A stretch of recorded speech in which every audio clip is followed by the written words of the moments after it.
today we will be studying beta-lactam antibiotics. You started with chemotherapy.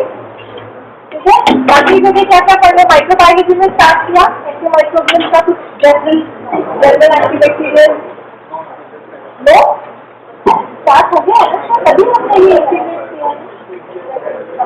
Okay, so what we want to understand is कि हम कई बार बोलते हैं मैं antibiotic खा रहा हूँ, कोई कहता है मैं एंटीबैक्टीरियल खा रहा हूँ, कोई कहता है antimicrobial. So are these all one in the same thing or different? बताओ।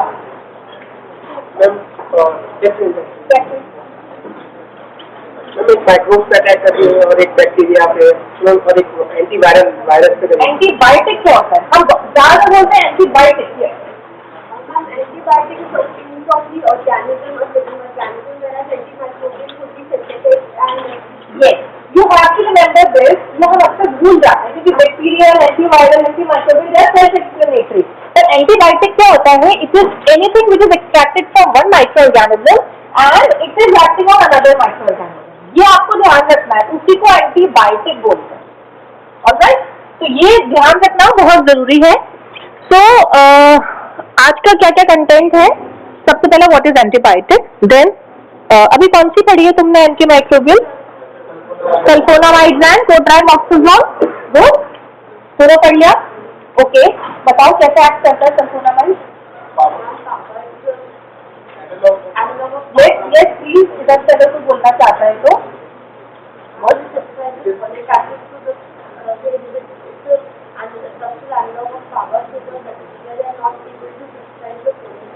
Why is PABA required? PABA का काम क्या है? PABA का full form para-amino benzoic acid. PABA क्यों चाहिए? फॉलिक एसिड सिंथेसिस के लिए। So where is it used? Sulphonamide. अगर यूज बोलेंगे तो हमें क्या बताना है? This is action. यूज से क्या बोलोगे? This is again action. अपन जो प्रिस्क्रिप्शन में एक ट्रायंगल बना के लिखते हैं ना, diagnosis, that is your use for any drug. ये आप प्लीज बोल्ड लेटर्स में लिख रहे। फॉर एग्जाम्पल जैसे पैरासिटामोल का सबसे नाम सुना है, ठीक है, उसका यूज क्या है? अभी ये क्या बोल रही है? Antibiotic. This is an action use है fever, then you can not say analgesic, use है headache, body ache, neuralgia, myalgia, pain, toothache, this is a use. उसके अंदर हम लिखेंगे कि it is used as an analgesic. तो जैसे sulfonamides है, बर्न्स में यूज होते हैं, बर्न पेशेंट की ड्रेसिंग में टॉपिकली यूज होते हैं। देन सल्फोनामाइड का फिक्स डोज कॉम्बिनेशन आता है ट्राइनिट्रोपिन, है ना। तो और भी आता है, पायरोनिथामिन के साथ आता है, और हाँ ठीक है वो आता है, वो मलेरिया में यूज होता है। तो आपको बीमारी का नाम ढूंढना है when it comes to use. पता ना most common adverse effects of sulphonamide, photosensitivity भी होती है, और हेमोलिटिक एनीमिया, और haemolytic anaemia is G6PD deficient individual. और कोई ड्रग बता सकते हो जो हेमोलिटिक एनीमिया कर सकते हैं? G6PD very commonly use.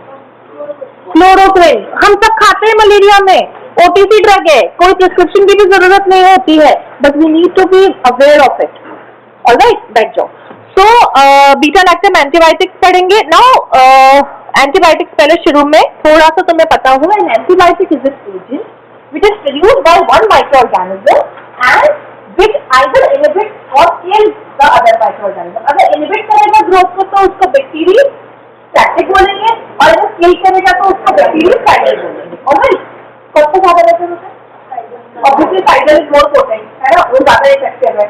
तो वो हम कीमो उसकी जल्दी कंसिडरेशन में बढ़ चुके हैं। Now it is exclude certain substances जैसे कि गैस्ट्रिक जूस है, H2O2 है, ये भी किल करते हैं, ये भी इनहिबिट करते हैं, किसी माइक्रोऑर्गेनिज्म से प्रोड्यूस नहीं होता है, तो इसलिए इसको एंटीबायोटिक नहीं बोलेंगे। It also exclude synthetic antibacterial compound जो लैब में बने हैं या कहीं रिकॉम्बिनेंट टेक्नोलॉजी से है फॉर एनी रीजन, तो उसको भी हम एक्सक्लूड करेंगे। Penicillin is the first natural, जो आपको पेनिसिलिन का नाम तो जरूर से याद रखना है, and it was discovered by sir Alexander Fleming. It was, मैंने अभी बताया था, it was discovery in serendipity, by chance discovery था इसका, पेनिसिलिन का। So to summarize, all antibiotics are antibacterial, but all antibacterial are not antibiotics.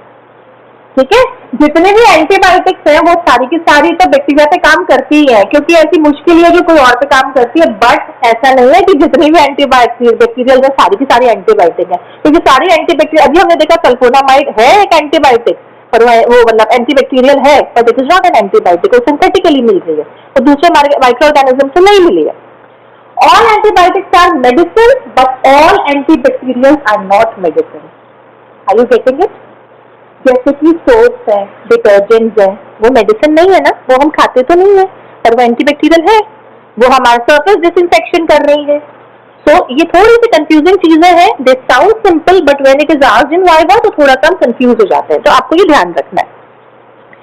सो हमने ये पढ़ लिया है आप सबने, ये classification based on mechanism of action, जैसे कि बैक्टीरियोस्टैटिक होती है, बैक्टीरियोसाइडल होती है, broad spectrum, narrow spectrum.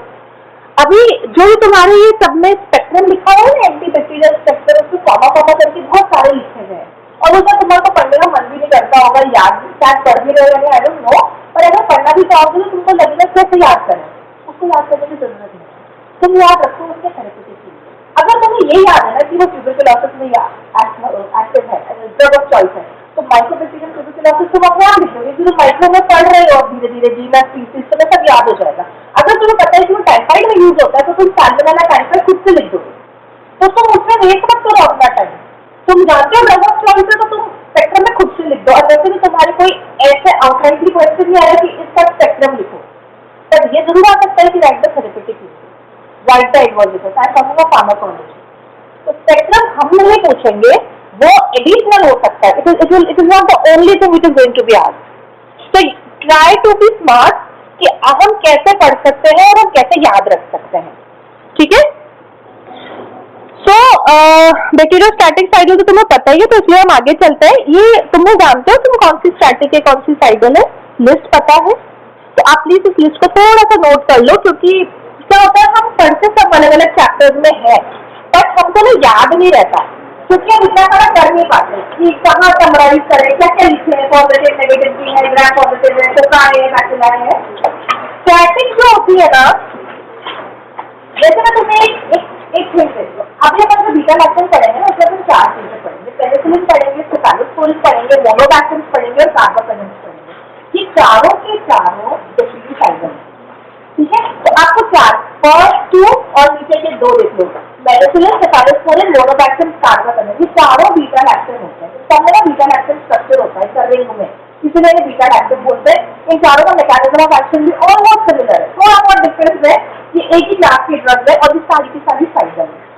Alright, अब एक और कैसे याद रखें, फ्लूरोक्विनोलोन। तुम सबने कभी खाया होगा ना, यूआरएल में लीवोफ्लॉक्सासिन खाया है, कभी सुना है तुमने ओफ्लॉक्सासिन भी खाया होगा, तो तुम ये खा रहे हो तो तुम अच्छी खाओगे ना, तो वो भी साइडल है, ओके। अगर याद रहे वैक्सोमाइसिन, तुम अभी देखना आगे माइक्रो में पढ़ोगे, वैक्सोमाइसिन रेजिस्टेंस स्टैप ऑडियंस होता है, मैक्रोसिलिन रेजिस्टेंस स्टैप ऑडियंस होता है, तो वैक्सोमाइसिन बहुत हाई एंड एंटीबायोटिक होती है, बट उसकी भी रेजिस्टेंस डेवलप हो गया है। और क्यों रेजिस्टेंस डेवलप होता है, कोई बताएगा मुझे कि बैक्टीरियल रेजिस्टेंस क्यों डेवलप होता है? प्लीज बोलो, प्लीज बोलो। तो उसका बोला करो, ऐसा कोई नहीं है कि किसी को नहीं आता, तुमको बहुत इंटेलिजेंट है, बट थिंग इज ओनली कि अभी तुम करना नहीं चाहिए, तो डोंट डू दिस। बोलो, सारे तो मर जाते हैं, लेकिन कुछ बच जाते हैं जो मतलब कि वो क्यों बचते हैं, कारण क्या है बचने का? रेजिस्टेंट क्या मतलब हुआ, जैसे मजाक के तौर पर समझे, जैसे मैं तुमको न्यूज कहती हूँ, जब तुम छोटे थे बच्चे होते हैं, तुम छोटे होते फर्स्ट क्लास में, मैं टीचर कहती थी पढ़ के आना, तो तुम मम्मा को बोलोगे घर जाके, नहीं मुझे तो पढ़ना नहीं, मैम ने बोला है, ma'am is always right, but अब तुम्हारी मैम तो सबसे गलत है, सबसे इंटेलिजेंट तुम हो या तुम्हारा सीनियर है ना, बहुत जो करेंगे वो करेंगे। तो रेजिस्टेंस का डेवलप हुआ ज्यादा सुन के, है ना, ऐसे ही बैक्टीरिया ने जब ज्यादा एंटीबायोटिक ले ली ना, तो रेजिस्टेंस डेवलप हुआ। तो irrational use of antibiotics is the cause of resistance. क्या होता है, डॉक्टर के पास आप जाते हो, इतनी सारी ओपीडी है, वायरल है कई बार, पर उसमें भी आप एंटीबायोटिक दे रहे हो, वो भी हाई एंड एंटीबायोटिक दे रहे हो, क्यों दे रहे हो? क्योंकि उससे आपका फार्मास्यूटिकल कंपनी का कट जुड़ा हुआ है, या आपने किसी को कोई आपका करना है पूरा कि एक मेरी इंटरनेशनल ट्रिप होनी है तो मुझे यही देनी चाहिए, एक्ट तो करेगी इससे, पर क्योंकि बैक्टीरिया उसको ज्यादा एक्सपोज होता जा रहा है, तो रस्ते निकाल रहा है वो कि वो इसकी प्रेजेंस में भी कैसे मल्टीप्लाई हो या कैसे ग्रोथ करे, तो that is the reason of resistance. और एंटी माइक्रोबियल रेजिस्टेंस बहुत इंपॉर्टेंट टॉपिक है, जनरल वाले में ही चैप्टर में है, उस पर शॉर्ट नोट आ सकता है आपको, तो आपको वो आना चाहिए। Again it is very seems to be very easy, पर जब हमें लिखना है 10 नंबर का क्वेश्चन आ गया तो हम सोचेंगे हमें लिखना क्या है ना। बोलने के लिए हम कुछ भी रिपीट करेंगे, we keep on repeating ourselves, but we can not write कि हमें क्या गाइडलाइन होनी चाहिए। ऐसे माइक्रोबियल कीवर्ड्स के आप आगे पढ़ेंगे, वो भी इसी का पार्ट है कि we need to keep a watch on what we are prescribing, हम कौन सी दे रहे हैं, कोई गाइडलाइंस होती है उनको हमें फॉलो करना है। तो बैक्टीरियोस्टैटिक में आती है टेट्रासाइक्लिन। सल्फोनामाइड बिल्कुल ऑब्सोलीट टाइप एंटीबायोटिक्स है, अब अपन बिल्कुल यूज नहीं करते। Sulfonamide is cidal one, then टेक्टिनोमाइसिन, मैक्रोलाइड, क्लोरामफेनिकॉल एंड ट्राइमेथोक्सेम। देखो सल्फोनामाइड तो शुरू में पढ़ा ही था, तो वो साइडल होती है। ये टेट्रासाइक्लिन और क्लोरामफेनिकॉल में दोनों ब्रॉड स्पेक्ट्रम एंटीबायोटिक होती है, दोनों के दोनों ब्रॉड स्पेक्ट्रम है, और ये दोनों साइडल है। और ये दोनों तुम पढ़ोगे भी एक ही चैप्टर में, एक ही चैप्टर में है टेट्रासाइक्लिन और chloramphenicol, both are bacteriostatic, okay. और मैक्रोलाइड भी इसी में ही, इसी के साथ आती है। एंड दिस इज अगेन, अगर तुम पढ़ोगे, तुमने सुना है कैसे कैसे काम करता है ये antibiotic, how do they act, mechanism?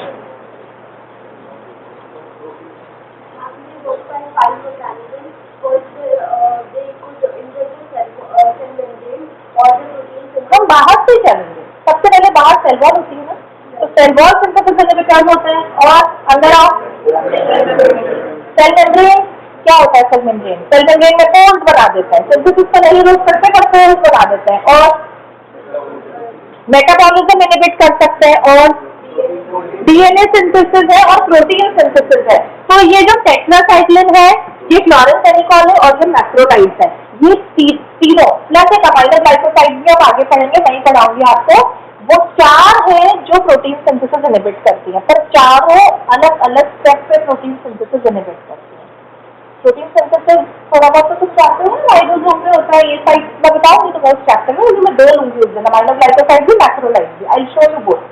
तो अलग अलग स्टेप पे आपको याद होना चाहिए कि कहाँ पे कौन सा काम करता है। तो याद करने के लिए बता रही हूँ कि ये जो तीन है ना, ये तीनों साइडल आ रही है, जो तीन एंटी प्रोटीन सिंथेसिस इनहिबिटर्स है। लिख लिया ना आपने वो पहले वाला, because that is important. So coming to beta lactam antibiotics, ये सारे तुम बता ही चुके हो कि ये मोड ऑफ एक्शन है। ये एक स्लाइड है जो थोड़ा सा तुम्हें विजुअलाइजेशन के लिए मैंने डाला, बिकॉज अभी शुरू ही हुआ है कीमोथेरेपी, मतलब एंटीबायोटिक, तो एकदम से समझ नहीं आता कि कहाँ पे क्या काम हो रहा है। तो जस्ट फॉर योर विजुअलाइजेशन, तो बाहर सबसे बाहर सेल वॉल होती है ऑरेंज कलर की, है ना, उसके अंदर सेल मेम्ब्रेन होती है। तो सेल वॉल इनहिबिटर्स कौन कौन से होते हैं? पेनिसिलिन, सेफालोस्पोरिन और वैंकोमाइसिन।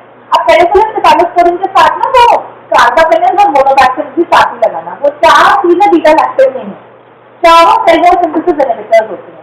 और अगर सेल वॉल ही नहीं होगी, मतलब हमारे घर का अगर मेन गेट ही नहीं होगा बाहर, तो बड़ी, तो वो थ्री लिटिल किड्स की स्टोरी में बचपन में सुनी होगा ना, वो दूसरे का घर बनाया था, स्ट्रॉ से उड़ गया, तो घर कमजोर है तो हम मर ही जाएंगे। तो दैट इज सेल वॉल। अंदर आ आएंगे तो सेल मेम्ब्रेन है, और destruction of cell membrane function करता है पॉलीमिक्सिन। ये ध्यान रखना, पॉलीमिक्सिन ये पढ़ोगे आप मिसलेनियस एंटीबायोटिक्स में, बट हमें याद नहीं रहता है, मैं इसलिए तुम्हें डायग्राम से याद दिलाना चाह रही हूँ। Then comes inhibition of DNA replication. DNA replication कौन इनहिबिट करता है? फ्लूरोक्विनोलॉन। कैसे करते हैं? डीएनए गाइड पढ़ा नहीं है क्या अभी? मॉर्निंग में सीधा हमारी क्लास अभी कोई, अच्छा नहीं, ओके, क्विनोलॉन को भी पढ़ोगे। डीएनए गाइडेज इनहिबिटर्स होते हैं, वो है। Then inhibition of transcription. Transcription मतलब डीएनए से आरएनए बनना, आरएनए को वो कौन नहीं बनने देगा? रीफामाइसिन। आरएनए नहीं बनने देगा, आर से ही ड्रग है, रीफामाइसिन। इनहिबिशन ऑफ ट्रांसलेशन, यानी प्रोटीन सिंथेसिस इनहिबिशन हो रहा है, वो कौन कौन करेगा? Tetracycline, chloramphenicol, amino glycoside and macrolide. ये जो एरिथ्रोमाइसिन है ना, इट इज अ मैक्रोलाइड।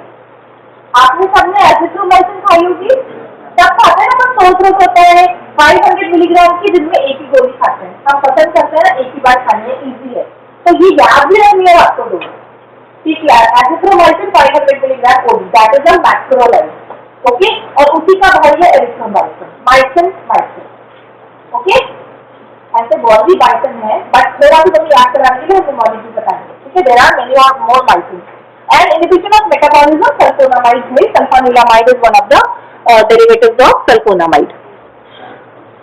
तो ये थोड़ा सा ध्यान रखना. अब अगर तुम्हारे जैसे कोई क्वेश्चन आता है, फुल क्वेश्चन आ गया फॉर एग्जाम्पल, तो you can draw this diagram ना for the mechanism of action, उसके साथ लिखोगे और अच्छा लगेगा. ठीक है, प्रेजेंटेशन से आगे चले. सो बैक्टीरियल सेल स्ट्रक्चर अपना क्या होता है, ग्राम पॉजिटिव ग्राम नेगेटिव पढ़ा है तुमने, थोड़ा बहुत पढ़ा है. क्या फर्क होता है दोनों में, क्या फर्क होता है और काफी थिक होती है. ये देखो ग्राम पॉजिटिव की सेल वॉल और ग्राम नेगेटिव की सेल वॉल, दोनों की थिकनेस में कितना फर्क है, क्योंकि उसमें पेप्टिडोग्लाइसिन की थिक लेयर होती है सेल वॉल में, पेप्टिडोग्लाइसिन जो उसको इंटीग्रिटी, उसको स्ट्रेंथ प्रोवाइड करती है. तो ग्राम पॉजिटिव में पेप्टिडोग्लाइसिन लेयर अगर अपनी कमजोर होगी तो मर सकता है बैक्टीरिया. तो ये क्या करते हैं, ये जो पेप्टिडोग्लाइसिन होता है ना, it is a carbohydrate basically and it is composed of alternating units of N-acetyl muramic acid NAMA and N-acetyl glucosamine. N-acetyl muramic acid होगा, ये देखो, ये तुम्हें ये दिखा रॉड जैसा सिलेंडर, एक ब्राउन है, एक पिंक है, ब्राउन है, एक पिंक है. एक N-acetyl muramic acid है, एक N-acetyl glucosamine है, एक N-acetyl muramic acid है, एक N-acetyl glucosamine है. और इनकी जो इतने सिलेंडर्स रखे हैं, इनके बीच में तुम्हें बॉन्डिंग दिख रही है. अगर ये अकेले अकेले पैरेलल रखते रहेंगे तो इतने स्ट्रॉन्ग नहीं है, बट अगर ये क्रॉस लिंकिंग हो जाएगी इन सबकी तो कितनी स्ट्रॉन्ग लेयर बन जाएगी पेप्टिडोग्लाइसिन की. तो ये जो क्रॉस लिंकिंग होती है ना, ये क्रॉस लिंकिंग होती है लाइसिन रेसिड्यू की with the D-alanine residue. Okay, neighbouring जो वो है N-acetyl muramic acid, उसका लाइसिन और दूसरे का एलेनाइन लगेगा और क्रॉस लिंकिंग होगी. अगर इतना भी नहीं याद रहता, वैसे it is a very important topic, इसमें से फुल क्वेश्चन भी आता है, तो याद होना जरूरी है. और जितना लिखोगे उतने ज्यादा नंबर मिलेंगे. ठीक है, तो ये जब क्रॉस लिंकिंग होती है, that gives strength to the peptidoglycan cell layer and ultimately to the cell wall. ये जो बीटा लैक्टम्स है, ये क्या करते हैं, ये जो क्रॉस लिंकिंग हो रही है ना, इट इज कैटलाइज्ड बाय ट्रांसपेप्टिडेज. ये एक एंजाइम है. एंजाइम बेसिकली प्रोटीन भी तो होता है ना, तो it is basically penicillin binding protein. Transpeptidase, trans यानी अक्रॉस, पेप्टाइड वो लाइसिन है, एलेनाइन है, उन सब में बनता है ना बहुत, transpeptidase which is basically penicillin binding protein, PBP. ये अटैच होता है एक दूसरे से, उसकी वजह से ये इतनी स्ट्रॉन्ग होती है. ये जितने भी बीटा लैक्टिन्स है ना, ये इसको डी-एलेनाइन लिंक को मिमिक करते हैं और इस क्रॉस लिंकिंग को इनहिबिट कर देते हैं. तो आपका N-acetyl muramic acid और N-acetyl glucosamine तो है, पर क्रॉस लिंकिंग नहीं हुई. क्रॉस लिंकिंग नहीं हुई तो कमजोर हो गई आपकी पेप्टिडोग्लाइसिन लेयर और सेल वॉल अल्टीमेटली कमजोर है. उससे क्या होगा, उससे क्या होगा, उससे इंटरफेरेंस हो जाएगा सेल वॉल सिंथेसिस में, इसलिए बैक्टीरियल सेल विल डाई. कुछ बचा ही नहीं ना, बाउंड्री नहीं है जिंदा रहने के लिए. सो दैट इज, ये मैकेनिज्म आपका बहुत इंपॉर्टेंट है. आपको दोबारा दिखाना. देखो, ये जो अगर तुम केडीटी पढ़ रहे हो, शानबाग वाले से मेरे को बात ही नहीं करनी, शानबाग तो बहुत हाई लेवल लोग हैं. केडीटी में इतना अच्छे से नहीं लिखा है. ठीक है, केडीटी में इतना अच्छे से नहीं लिखा है. तुम लोग तो हो भी ऐसे कि तुम पहले देख कर आओ, मतलब हम तो आमतौर पर पहले पढ़ के आते थे कि है क्या और टीचर क्या पढ़ाएगा, तो हमारे दिमाग में होता था. जहाँ किताब खोल के नहीं बैठते तो टीचर के सामने, तुम्हें नहीं कह रही हूँ, तुमने नहीं खोली है, बट यहाँ पे कि यहाँ मैं क्या पढ़ाया है, क्या पिक्चर है और क्या नहीं है. दिस इज नॉट द बात. अगर तुम भी एक टीचर की तरह, तुम अगर तुम्हारा फ्रेंड ही यहाँ पढ़ा रहा होगा, तुम किताब खोलोगे तो तुम्हारे फ्रेंड को भी बुरा लगेगा, तो यहाँ पे टीचर पढ़ा रहे हैं. तो ये जो ऐसा नहीं लिखा है उसमें, इसलिए अगर चाहो तो लिख लो, बाकी तुम्हारी मर्जी है. तो दिमाग में डायरेक्टली याद होता है, जो अगले 1 साल बाद लिख सकोगे तो बहुत ही अच्छी बात है. सो बीटा लैक्टम की लाइन है ना, it mimics the structure of D Ala link, यानी डी-एलेनाइन लिंक जो है उसको मिमिक करता है and it binds to the active site of penicillin binding protein. वो active site जहाँ पे क्रॉस लिंकेज नहीं है, and this comes the cross linkage process. तो इसीलिए वो जो स्ट्रेंथ है वो नहीं आएगी in the peptidoglycan layer. Are you getting it? समझ में आ रहा है? So बीटा लैक्टम ड्रग्स क्या होती हैं? इनमें ना ये बीटा लैक्टम रिंग होती है, जो गोले में है ना, ये सारी रिंग हर एक में होगी. पेनिसिलिन में, सेफालोस्पोरिन में, मोनोबैक्टीरियम में, कार्बोपेनिम्स में, हर एक में ये होगी. इसीलिए इन्हें बीटा लैक्टम एंटीबायोटिक्स कहते हैं. Nitrogen is attached to the beta carbon relative to the carbonyl ring and hence that is the name. Nitrogen लगा हुआ है, इसीलिए इनको बीटा लैक्टम रिंग बोलते हैं. इसमें 4 आते हैं, पेनिसिलिन, सेफालोस्पोरिन, मोनोबैक्टीरियम, कार्बापेनेम। आपको इसी ऑर्डर में बोलना है। आप पहले पेनिसिलिन से स्टार्ट करेंगे क्योंकि सबसे पहले पेनिसिलिन ही डिस्कवर हुए थे। अगर आप सबसे पहले कार्बापेनेम बोलेंगे तो गलत है, ठीक है। ये मोनोबैक्टीरियम, कार्बापेनेम बाद में आए हैं, इवन सेफालोस्पोरिन भी बाद में आए, सबसे पहले पेनिसिलिन ही आए थे। तो इन देखो, इन सब में बीटा लैक्टम रिंग लगी हुई है, अगर तुम देखोगे, इसलिए इन सबका बीटा लैक्टम एंटीबायोटिक्स बोलते हैं। सो अगर हम पॉइंट्स में बोलेंगे, beta lactam binds to penicillin binding protein. Penicillin binding protein is unable to cross-link peptidoglycan chain. The bacteria is unable to synthesize the stable cell wall, and finally the bacteria is lysis of the bacteria. So penicillin की discovery क्या हुई थी? First beta lactam drug, इसलिए मैंने बोला सबसे पहले penicillin से ही नाम शुरू करना है। इट वाज डिस्कवर्ड इन 1928, ये मैं पहले भी बता चुकी हूँ। He noticed a blue mold growing on the dish. Petri dish में उसने देखा कि ब्लू कलर की फंगस ग्रो हो रही है, और उसको पता चला, उसने जब उसको स्टडी किया स्ट्रक्चर को, उसने कहा अच्छा ये मोल्ड यानी ये फंगस पेनिसिलियम नोटेटम है। उसके बाद उसको दिखा कि इसके आसपास बैक्टीरिया ग्रो कर रहे हैं, पर मोल्ड के आसपास जो है वहां डिसॉल्व हो रहे हैं। तो उसे लगा ये मोल्ड में से ऐसा क्या निकल रहा है कि बैक्टीरिया थोड़ा सा जोन छोड़ के ग्रो कर रहे हैं। ग्रो तो कर रहे हैं पर मोल्ड के पास नहीं ग्रो कर रहे हैं, यानी something is being release from this Penicillium notatum, जिसकी वजह से बैक्टीरिया इसके पास नहीं आ पा रहा है। तो इसीलिए बाय चांस इसकी डिस्कवरी हुई थी, पर 9 साल तक ना वो इसको आइसोलेट नहीं कर पाया था। फाइनली 1938 ऑक्सफोर्ड यूनिवर्सिटी, ये सब वही होता है, अच्छा जगह, headed by Howard Florey and Ernst B Chain, they help to develop penicillin. उसमें नाम फ्लेमिंग का ही जुड़ता है, पर प्यूरिफाई करके इन दोनों ने ही उसको अल्टीमेटली आइसोलेट किया था। ऑलराइट, आइडेंटिफाई सबसे पहले फ्लेमिंग ने किया था। और ये जो पेनिसिलिन है ना, ये वर्ल्ड वॉर II में बहुत यूज हुई थी, क्योंकि वो जितने भी वोंड इन्फेक्शन हो रहे थे, ये जितने भी ये क्लोन थे, मिलिटेंट थे, इन सब के लिए it was like a miracle drug, क्योंकि इतना अच्छा वो सब स्टाफ ऑरियस से इन्फेक्शन होता है। आपने पढ़ा है स्टाफ ऑरियस? अभी इसका नाम तो सुना है, staphylococcus aureus, gram positive cocci होता है। तो ये सॉफ्ट टिश्यू इन्फेक्शन बहुत करता है। तो उस वक्त के लिए तो बिल्कुल ही वो कुछ भी नहीं था, बिल्कुल सेंसिटिव था वो बैक्टीरिया, तो बहुत अच्छे से इसने ट्रीट किया in that world war II। So coming to penicillin, सबसे पहले अपन पेनिसिलिन आज पढ़ेंगे, बाकी अपन नेक्स्ट क्लास में पढ़ेंगे कि सबका मोरल है, सिमिलर स्ट्रक्चर है, सिमिलर एक्शन है। इस penicillin G is the prototype drug, ऐसे ही पेनिसिलिन B भी है। Penicillin G is obtained from Penicillium chrysogenum. Penicillium is the genus, Chrysogenum is the species. हम स्पीसीज को हमेशा स्मॉल लेटर से लिखते हैं और हम जीनस को हमेशा फर्स्ट लेटर कैपिटल लिखते हैं, ठीक है। आप ऐसे नहीं करोगे कि आप उल्टा कर दो या दोनों को कैपिटल कर दो। Species is always literated in small letters. Penicillin G is a very good drug, same mechanism of action जो भी अपन ने थोड़ी देर पहले पढ़ा, बट इसकी कुछ लिमिटेशंस है, जैसे इट इज इनइफेक्टिव ओरली। अब हम हमेशा चाहते हैं कि ओरल ड्रग होनी चाहिए, that is the most easiest and convenient method of, है ना, इसका अच्छा वाला एंटीबायोटिक बोल रहे हैं, but this is acid labile. Acid से ना गैस्ट्रिक एसिड से, हाइड्रोक्लोरिक एसिड से डिस्ट्रॉय हो जाता है। तो उसको ठीक करने के लिए, to overcome that limitation, acid resistant penicillin was developed. Penicillin G is not acid resistant, पर penicillin B, oxacillin, dicloxacillin, flucloxacillin, amoxicillin and ampicillin, ये सब एसिड रेजिस्टेंट पेनिसिलिन है। कैसे याद रखेंगे? बोर्ड का BOD, यहाँ पे K नहीं आएगा, C आएगा, ठीक है। सो सबसे पहली limitation, it is ineffective orally. तो क्योंकि एसिड लेवल है तो एसिड रेजिस्टेंट सिर्फ यही है। तो आप पेनिसिलिन G को नहीं बोलोगे it is available as oral tablet, no it is not. Then second limitation is it has a very short duration of action.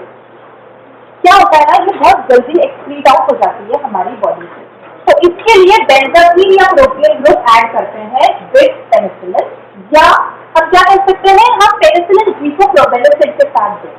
तो प्रोबेनोसिड आप अभी आपने नहीं पढ़ा है ना, शायद नहीं, आपने सुना प्रोबेनोसिड क्या होती है?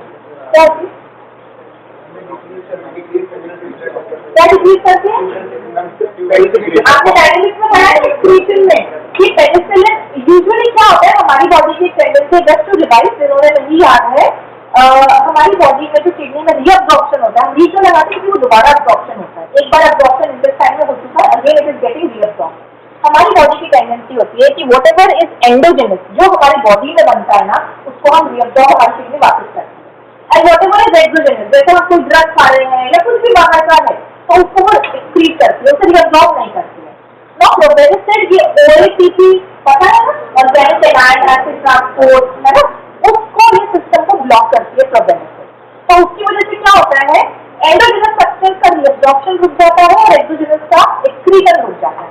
Now here penicillin is exogenous, अगर आप पेशेंट को दे रहे हैं तो प्रोबेनिस्टेड इसको ब्लॉक कर दिया तो जो एक्सक्रीशन उसका हो रहा था वो नहीं होगा, रीअब्जॉर्प्शन बढ़ जाएगा। Similarly probenecid is also used in gout. Gout क्या होता है, यूरिक एसिड लेवल जिस भी कारण से बढ़े हो, अपन को वो क्रिस्टलाइज हो गया, पेशेंट को दर्द हो रहा है तो हमसे काफी यूरिक एसिड एक्सक्रीट होता है, पर किडनी क्या करेगी, बॉडी में बना रहे हमारे तो मतलब सब ब्लॉक करूंगी, तो प्रोबेनिस्टेड उसका एक्सक्रीशन बढ़ाती है। यूरिक एसिड इज एंडोजेनस, प्रोबेनिस्टेड उसको ब्लॉक कर रही है उधर, और यहाँ पेनिसिलिन भी एक्सोजेनस है और इसका ये क्या कर रही है, एक्सक्रीशन इनहिबिट कर रही है, रीअब्जॉर्प्शन प्रमोट कर रही है बाय दैट ओएटीपी मैकेनिज्म, जो आप एक्सक्रीशन में पढ़ चुके हैं। और अगर आपको याद नहीं है आप दोबारा आज जाके देखेंगे, because you have to write this here कि why we are using probenecid with penicillin G. Then third limitation is it has a very narrow spectrum of activity. तो इसीलिए हमने extended spectrum penicillin बनाए हैं, उसका निमोनिका तुमको आगे बताती हूँ। And last and not the least and often the most important, this is the most frequent hypersensitivity reaction. The most common drug which can cause hypersensitivity reaction is penicillin. Drug induced. तुमको ये drug induced disease का नाम नहीं पता, क्या बोलते drug induced diseases को, तुम बोलो ADE. ADE drug induced disease होता है। क्या होता है ड्रग इंड्यूस्ड, हाइड्रोजेनिक या फिजिशियन इंड्यूस्ड, हाइड्रोजेनिक होता है। क्या स्पेलिंग है, बात बताओ तुम, स्पेलिंग बोलो, IACRO, हाइड्रो, और जेनिक तो लिख लोगे प्लीज। आपने से 90% लोगों ने ये नहीं लिखा, ड्रग इंड्यूस्ड डिजीज है तो वेरी इजी, हाइड्रोजेनिक डिजीज है। और एडीई और एडीआर क्या फर्क होता है, आपके बता रहे मेरा एडीई का ना आपके ड्रग में एडवर्स ड्रग इवेंट और एडवर्स ड्रग रिएक्शन क्या करते होंगे, कॉज़ैलिटी का फर्क होता है कि एडीई जरूरी नहीं है कि ड्रग की वजह से हो, किसी और कारण से भी हो सकता है, पर एडीआर अगर हम कह रहे हैं ना इसका जरूर टेम्पोरल एसोसिएशन है। टेम्पोरल यानी टाइम से, कि मैंने खाया और मुझे उस आधे घंटे में या एक दिन में या 2 दिन के अंदर ही रिएक्शन हो रहा है, और मैंने कोई और ड्रग नहीं खाई है या मैंने कोई और स्टॉप करूंगी तो भी मुझे नहीं हो रहा है, तो टाइम से रिलेशन है, टेम्पोरल एसोसिएशन, उसको कहते हैं एडीआर। एडीई और एडीआर में यही फर्क है। केडीसी में देखना है आपका फर्स्ट चैप्टर में शुरुआत में पहले चैप्टर में लाइन है, पहले पेज पे, ठीक है। सो हाइपर सेंसिटिविटी रिएक्शन मतलब ये ऑब्वियसली मोर कॉमन हो गया अगर अपन पैरेंटरली दे रहे हैं, ओरली में इतना नहीं होगा, but most notorious drug which can cause hyper sensitivity reaction penicillin. Penicillin का नाम सबसे पहले आएगा। सो न्यूअर पेनिसिलिन जो एक्सटेंडेड स्पेक्ट्रम है ना, क्योंकि वो पेनिसिलिन भी नैरो स्पेक्ट्रम है, उसमें आती है अमाइनो पेनिसिलिन, जिसमें आता है एम्पिसिलिन और अमॉक्सिसिलिन। ए से अमाइनो है और अमॉक्सी और एम्पी दोनों ए से हैं। देन कार्बोक्सी पेनिसिलिन, इसमें आता है टीटी मैप करके आप इसे याद रख सकते हो। कार्बोनिसिलिन का सी का टिकार्सिलिन, एम का मेज्रोसिलिन, ए का हाइड्रोसिलिन, सी का पाइकरासिलिन, टीटी मैप। तो टीटी जो कार्बोक्सी में आती है और ये मैप वाली जो है यूरिडोन पेनिसिलिन में आती है, based on the chemical structure. ये सारी की सारी चाको की चाको एक्सटेंडेड स्पेक्ट्रम पेनिसिलिन है। मैं पूछूंगी ये थोड़ी देर बाद में, है ना, याद रखना ही। इसमें यस, इसमें जो ये नीचे की बात है ना, these are also effective against Pseudomonas aeruginosa। Pseudomonas के लिए पता है ना कि बहुत रेजिस्टेंट और नोटोरियस बैक्टीरिया होता है जो हर एक ड्रग से काम नहीं, मतलब इफेक्टिव नहीं होती, उसके ऊपर रेजिस्टेंट होता है। तो this carbenicillin, ticarcillin, mezlocillin, azlocillin, piperacillin, TT map, they are effective against Pseudomonas। Amoxy और एंग्लोसिलिन तो ऐसे ही खाते रहते हैं, वो नहीं काम करती है Pseudomonas से, टीटी मैप काम करती है। ओके, टीटी मैप, और ये सारी की सारी है एक्सटेंडेड स्पेक्ट्रम, यानी इनका spectrum it is not only for gram positive organism, it is also effective against gram negative and also some anaerobes. इसीलिए इन्हें एक्सटेंडेड स्पेक्ट्रम पेनिसिलिन बोलते हैं। चलो आगे। So these are CT mappers anti pseudomonas. और अगर अमॉक्सी और एमपी भी आ जाएगी तो वो कौन सी होंगी? शिव नाम है ना, बोलो। अगर सीटी मैप में अमॉक्सिसिलिन और एम्पिसिलिन भी लिख देंगे तो वो कौन सी पेनिसिलिन है? एक्सटेंडेड स्पेक्ट्रम है। गुड। अभी पेनिसिलिनेज रेजिस्टेंट पेनिसिलिन कौन सी होती है? पेनिसिलिन जो है ना, वो पेनिसिलिनेज नाम से लग रहा है ना कि डिग्रेड करती होगी पेनिसिलिन को।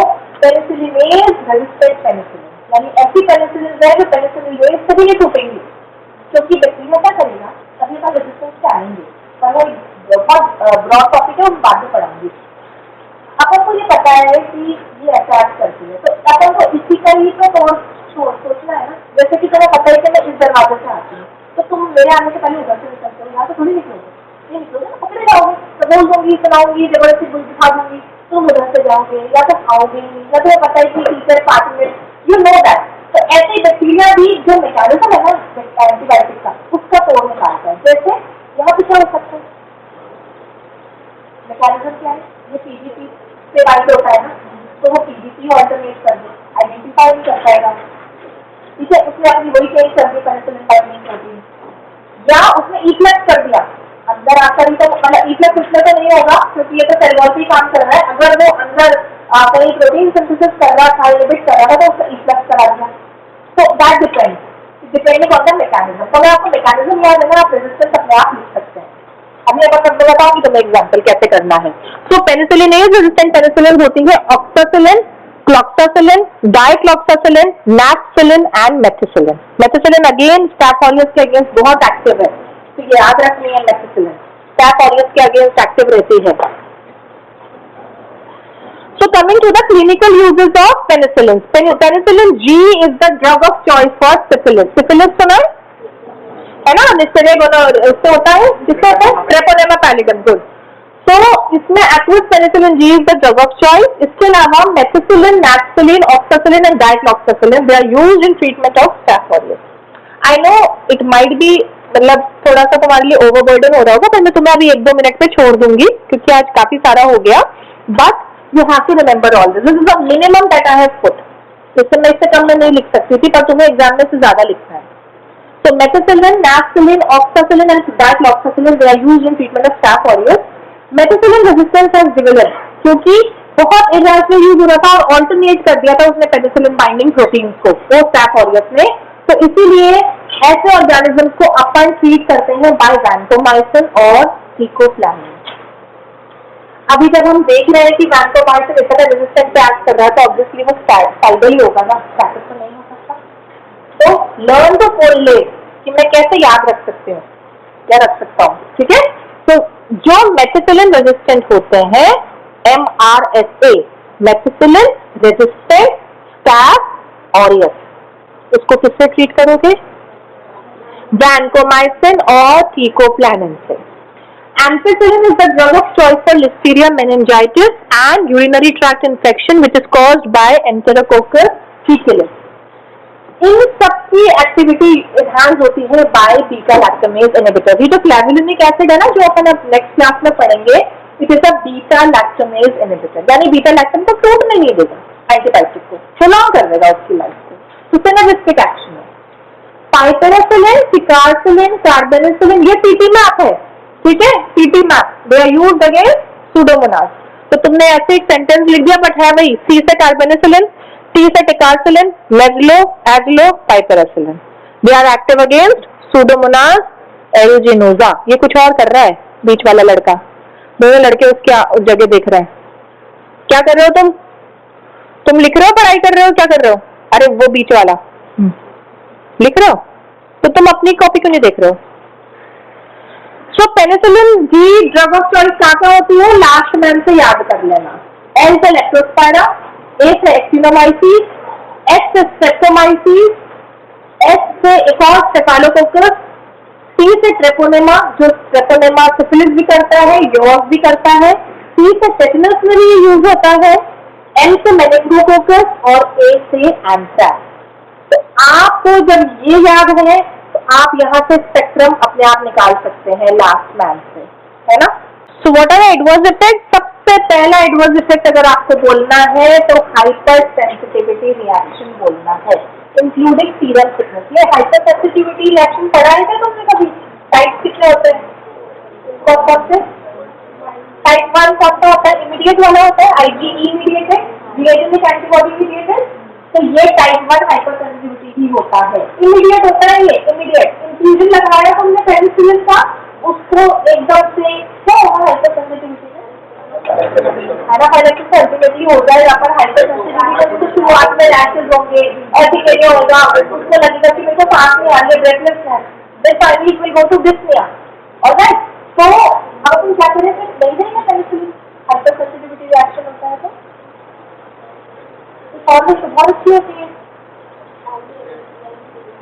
एंटीडोट नहीं, हम इसमें सेंसिटिविटी टेस्टिंग करेंगे, क्योंकि जरूरी नहीं है कि इसको भी लगा इसको भी लगा, इसको नहीं हुआ इसको हो गया तो उसको नहीं दूंगी, इसको तो दे दूंगी ना।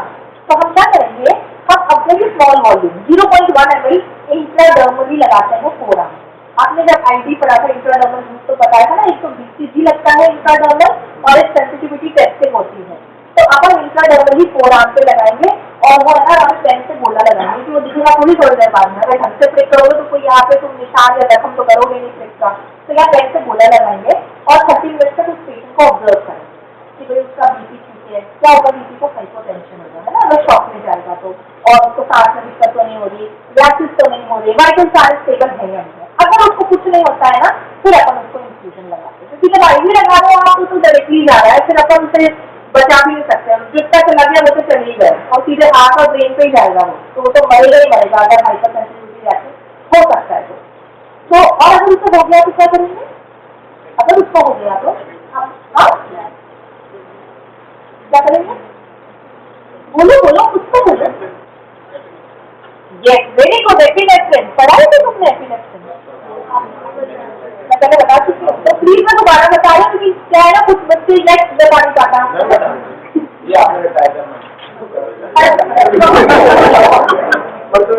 मैंने बताया था, मैंने डोज भी बताई थी।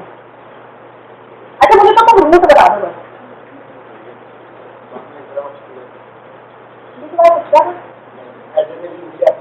क्यों इंट्रामस्कुलर क्यों, सबक्यूटेनियस क्यों नहीं आएगी? फिर कारण भी बताओ, तो मैंने बताया है।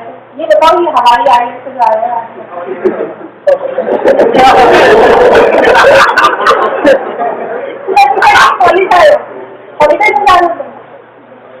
इसको कहीं कुछ पड़ता है?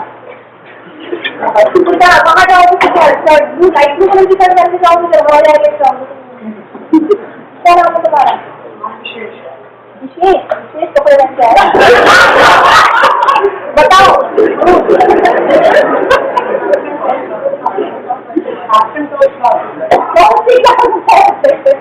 जिंदगी में एक्सेंट हो। अब तो मैं यही बोलूंगा, अब मैं एक्सेंट था नाम नहीं जानता। तब गया हुआ था हमारी वही से शर्ट निकला है। क्यों देते हैं एनीवन? हम आईएम ही क्यों लगाते हैं? आईवी से एरिथमिया होगा, बट सबक्यूटेनियस और आईएम हम दोनों लगा सकते हैं। पर क्योंकि शॉक है ना, तो शॉक में परफ्यूजन टिश्यूज का वैसे ही कम है, तो सबक्यूटेनियस में जो ब्लड फ्लो है ऑलरेडी वैस्कुलरिटी कम होती है, मसल की ज्यादा होती है, तो इसलिए अपन आईएम प्रेफर करते हैं। 0.1 ml of 1:1000 IM। ये लाइन अगली बार एक एक बच्चे को याद होनी चाहिए, समझ गए? याद रखना है ये, मैं दोबारा नहीं बोलूंगी। ये इसलिए क्योंकि ये हिस्टामिन मीडिएटेड होता है हाइपर सेंसिटिविटी रिएक्शन, ओके। और एपिनेफ्रिन बोलो बहुत ज्यादा मिला लो। यस, मैं तो सो गया था आप होते हैं तो तुम हाथ इसके लिए रख बेटा ये करता रहोगा तो ये फिर को तो नहीं बोलेगी कम से कम उधर epinephrine physiological antagonist of histamine. Histamine से हाइपर सेंसिटिविटी रिएक्शन होता है, ये टाइप 1 वाला, टाइप 1 IgE मीडिएटेड जो होता है, मास्ट सेल से हिस्टामिन निकलता है। जो हाइपोटेंशन कराएगा, लैरिंगोस्पैज्म कराएगा, ब्रोंकोकंस्ट्रिक्शन कराएगा। तो एक तो आपका ब्रोंक यहाँ फूल गया तो आप सांस नहीं ले पाओगे, ब्रोंकोकंस्ट्रिक्शन ऑलरेडी है और सांस फूल रही है, और हाइपोटेंशन है, जो बचा कुछ है थोड़ा बहुत ऑक्सीजन थी वो भी आपकी परफ्यूजन नहीं हो रहा है, तो मरी जाएगा ना आदमी अल्टीमेटली। तो हिस्टामिन ये सब कर रहा है। एपिनेफ्रिन फिजियोलॉजिकली सबका उल्टा करता है। एपिनेफ्रिन ब्रोंकोडाइलेशन कराता है, एपिनेफ्रिन बीपी बढ़ाता है, एपिनेफ्रिन लारिंजियल एडिमा हटाता है, इसलिए अपन एपिनेफ्रिन को देते हैं। कहाँ किस में देते हैं तुम बोलो? ये लड़का लाइनिंग वाला लड़का, तुम्हारा नाम क्या है? मैं भूल जाती हूँ। अनिरुद्ध बोलो। अरे कौन सी बीमारी में एपिनेफ्रिन दे रहे हो? मैम जब एलर्जी रिएक्शन हो जाती है मैम। कौन सी वाली? एनाफिलेक्टिक शॉक हो गया मैम। कौन सी टाइप का होता है वो? टाइप 1 किससे मीडिएटेड होता है? IgE मीडिएटेड होता है, and histamine is a mediator of inflammation. याद रहेगा तुम्हें? ये थोड़ा तो अपना लेवल बढ़ाओ ना। बैठो पढ़ो यार, अच्छे से पढ़ो, ऐसा लगेगा तुम हमें बताया करो कि मैम देखो ये नया कुछ आया है, कितना अच्छा लगेगा। यस बताना अगली बात। ओके, तब कोई क्लास है मेरी? ओके, तो main toxicity is hyper sensitivity reaction. अभी क्या होता है ना, ये जितने भी है पेनिसिलिन, सेफालोस्पोरिन, मोनोबैक्टीरियम, जिसका अपने क्रॉस सेंसिटिविटी है, excluding aztreonam. Aztreonam is a monobacterium. और अगर कोई आपको कोई बोले कि है ना इसको हाइपर सेंसिटिविटी रिएक्शन है, मुझे तो बीटा लैक्टम ही देना है, मुझे कोई और नहीं देना, तो आप और कुछ नहीं दोगे सिवाय एस्ट्रियोनैम के। सेफालोस्पोरिन से भी उसको हाइपर सेंसिटिविटी हो सकती है, उसको मोनोबैक्टीरियम से भी हो सकती है, तो कार्बोनेल से भी हो सकती है, पर मोनोबैक्टीरियम विच इज एस्ट्रियोनैम। सबसे पहले याद रखें कि ये मोनोबैक्टीरियम है माँ, मोनोबैक्टीरियम का एम, एस्ट्रियोनैम का ए। माँ मोनोबैक्टीरियम में एस्ट्रियोनैम आता है, कार्बापेनम में आते हैं इमीपेनम, मीरोपेनम। ओके, पेनाम वाले आता है। Ampicillin can cause maculopapular skin rash in patients with viral disease like infectious mononucleosis. अगर कोई पेशेंट को वायरल डिजीज है और उसको अगर आपने एम्पिसिलिन दिया है तो उसको रैश हो सकता है। तो आप ये क्यों है? Because you have to counsel the patient and you have to think before prescribing कि मैं इसको ये दे सकता हूँ या नहीं दे सकता हूँ। All the drugs that are available, alright.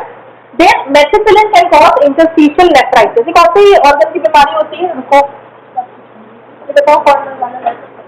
ये इंटरस्टिशियल नेफ्राइटिस कौन सा ऑर्गन की बीमारी है? चलो वेरी गुड, ठीक है। Then nausea and diarrhoea, very common, right? जो diarrhoea is very common. I think तुम सब में से किसी को होता होगा कि हम अमोक्सिसिलिन खाते हैं तो हमको डायरिया होता है। क्यों होता है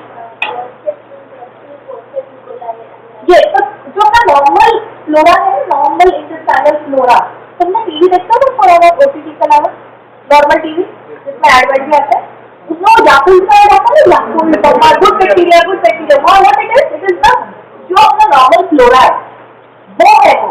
तो ये क्या करते हैं एंटीबायोटिक, जब ये उस बैक्टीरिया को मार रहे हैं जो हम बीमारी कर रहे हैं सबको हटा देते हैं, ये ब्रॉड स्पेक्ट्रम में एक तरह से, तो ये अपना जीएलटी का फ्लोरा भी हटा देता है, उसकी वजह से डायरिया होता है। तो ये डायरिया को कैसे ट्रीट करेंगे? It is a probiotic. Pro मतलब गुड, एरोबायोटिक, गुड बैक्टीरिया। ओके, तो प्रोबायोटिक देते हैं। और नेचुरल प्रोबायोटिक क्या होता है? तो आपको बोलते हैं ना दही चावल खा लो, खिचड़ी दही खा लो, तो कर्ड इज क्योंकि वो नेचुरल फर्मेंटेशन से बना है and it is a mixture of all the naturally occurring micro organism. तो याकुल्ट में, स्पोरलैक में फिर भी एक दो ही होंगे, कर्ड में तो खूब सारे हैं और सस्ता, ये नहीं तो बहुत एक्सपेंसिव होते हैं प्रोबायोटिक्स। तो जिसको रोटी खाने के पैसे नहीं है वो प्रोबायोटिक तो क्या ही खाएगा, है ना? That is that way. Then protein penicillin causes seizures and CNS abnormalities. Carbapenem can cause bleeding. Oxacillin can cause hepatitis and nafcillin can cause neutropenia. Besides all the drugs which can cause hypersensitivity reaction, ये चीजें भी आपको ध्यान रखनी है। अब आपको जैसे बढ़ाना है क्वेश्चन तो आप इसमें ये डिटेल कि भाई हमें सेंसिटिविटी टेस्टिंग करनी चाहिए और अगर हो जाएगा तो ये कंपोनेंट्स होते हैं और इनको हम ट्रीट करेंगे फिर तो learn to relate and elaborate. वो आप इलैबोरेट तभी कर सकते हो जब आप रिलेट करके पढ़ोगे। ऐसा नहीं है कि मैं अभी ये पेनिसिलिन पढ़ा रही हूँ तो मैं अभी हिस्टामिन का क्यों बताने लग जाऊंगी। हाँ, हिस्टामिन का बात है कि वो हिस्टामिन मीडिएट कर रहा है, हम इसको लंबा कर सकते हैं अगर हम चाहें तो। अगर एडवर्स इफेक्ट भी आ गया 5 नंबर का क्वेश्चन, तो तुम इसको एक पेज थोड़ी लिखोगे, कितना लिखते हैं 5 नंबर के क्वेश्चन में। ठीक है, वील एंड हियर।